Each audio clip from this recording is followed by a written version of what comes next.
Hallo, schön, dass du da bist. Ich bin Inga und ich liebe die abstrakte Acrylmalerei.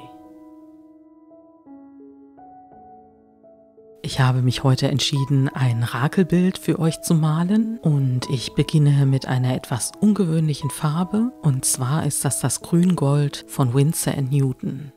Diese Farbe ist transluzent bei einem einzigen Farbauftrag. Wenn man die Farbe etwas dicker aufträgt, wird sie dunkler. Und ich habe sie tatsächlich auch noch mit etwas Titanweiß gemischt und erhalte dadurch diesen leichten, marmorierten Hintergrund.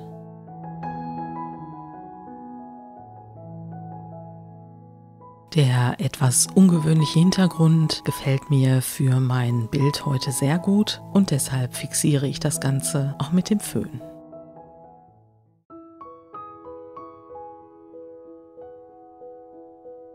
Meine quadratische Leinwand ist 50 x 50 cm groß und die Ränder habe ich auch schon in dem Grüngold eingefärbt.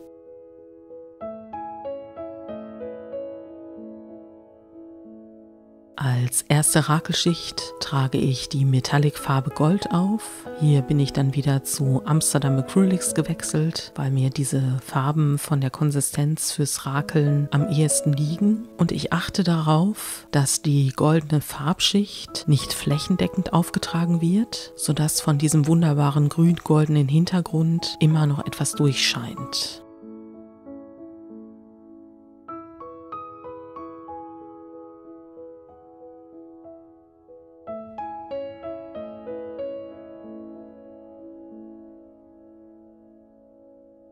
Meine nächste Farbwahl ist ein venezianisch-rosa, was wunderbar mit dem Grüngold und dem Gold harmoniert. Und auch hier achte ich darauf, dass ich die Farbe nicht flächendeckend auftrage. In den Kommentaren hatte ich gelesen, dass ihr euch nicht nur ein Rakelbild wünscht, sondern eins, was euch an den Herbst erinnert. Und ich hatte mir überlegt, dass ich keinen dunklen Herbst bei trübem Wetter darstellen möchte, sondern eher einen goldenen Herbst, bei dem noch vereinzelt Blüten zu sehen sind. Es sind noch nicht alle Blätter von den Bäumen gefallen. Und wenn die Abendsonne scheint, dann leuchtet auch die Umgebung. Das heißt also, die ersten 3 Farben bringen schon mal genau diese Stimmung mit in dieses Bild.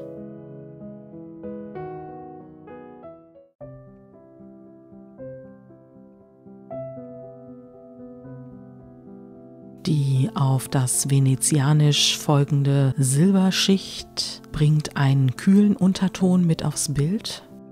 Und ich fand, es war ein wunderbarer Kontrast zu den bisher warmen Farben und es harmoniert auch ganz wunderbar mit der bereits auf der Leinwand befindlichen goldenen Schicht.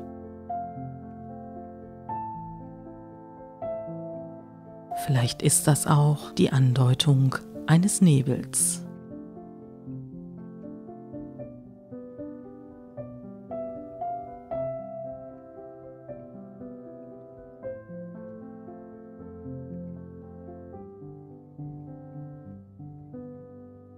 Als Kontrast zu der leichten silbernen Farbschicht trage ich danach ein Goldgelb auf, was nochmal an warme Sonnentage erinnert oder aber auch an große Sonnenblumen.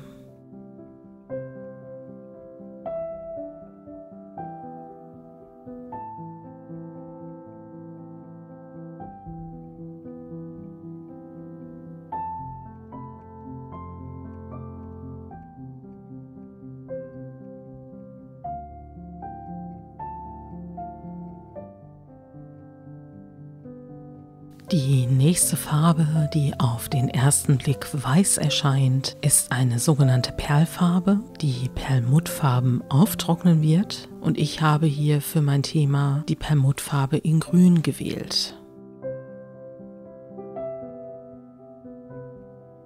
Auch wenn diese Farbe transluzent auftrocknen wird, trage ich sie auch sehr dezent auf, um noch ein bisschen von dem grünen Schimmer, den wir das Jahr über hatten, zu erzählen.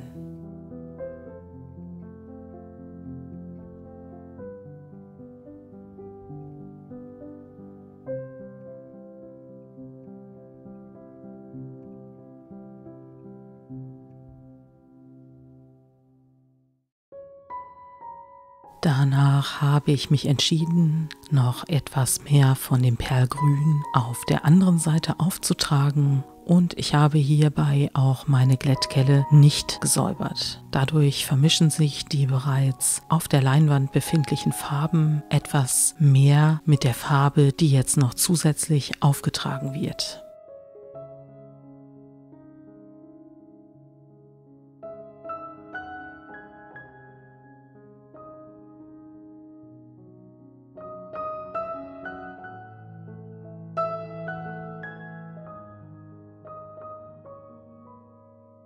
Das dunkle Neapelgelb ist etwas blasser als das vorhin aufgetragene Goldgelb, aber es passt ganz wunderbar zu dem Grüngold vom Anfang und den Farben, die ich bereits auf der Leinwand habe. Du siehst also, es ist überhaupt nicht das typische Herbstbild, denn ich habe mich auch bei meiner letzten Farbe, die auf dieses Bild aufgetragen wird, gegen einen braunen, herbstlichen Farbton entschieden.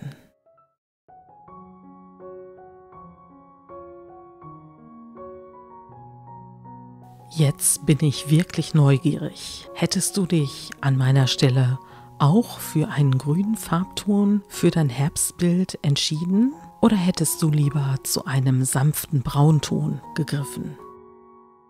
Schreib mir das doch mal in die Kommentare.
Da ich gerne diese luftige Leichtigkeit auf dem Bild erhalten wollte, ist die olivgrüne Farbschicht tatsächlich meine letzte Farbschicht für dieses Bild gewesen. Und ich finde, die letzte Farbschicht harmoniert wirklich gut mit allen auf der Leinwand befindlichen Farben. Und ich mag es auch, in welchem Kontrast das letzte Grün zu dem Goldgrün vom Anfang steht.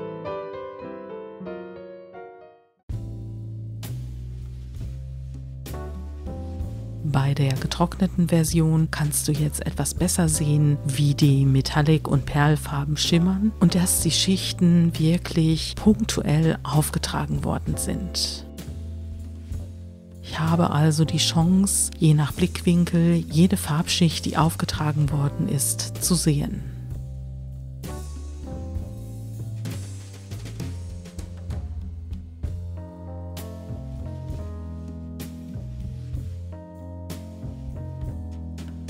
Aufgehängt an der Wand erkennt man die Farben im Einzelnen nochmal etwas besser und für mich ist das eine besondere Variante eines Herbstbildes. Ich habe dir ja schon erzählt, wofür die einzelnen Farben in meinem Bild stehen und es ist für mich ein ungewöhnliches Bild. Es taucht zum Beispiel die Farbe Blau überhaupt nicht auf.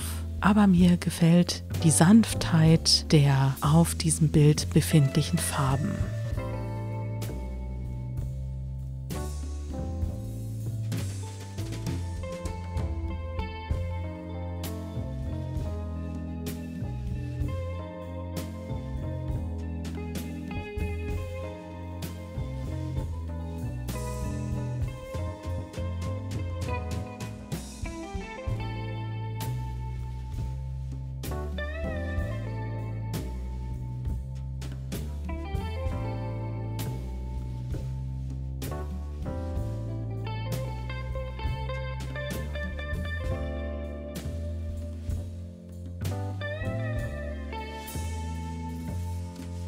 Ich sage herzlichen Dank fürs Zuschauen und fürs Zuhören.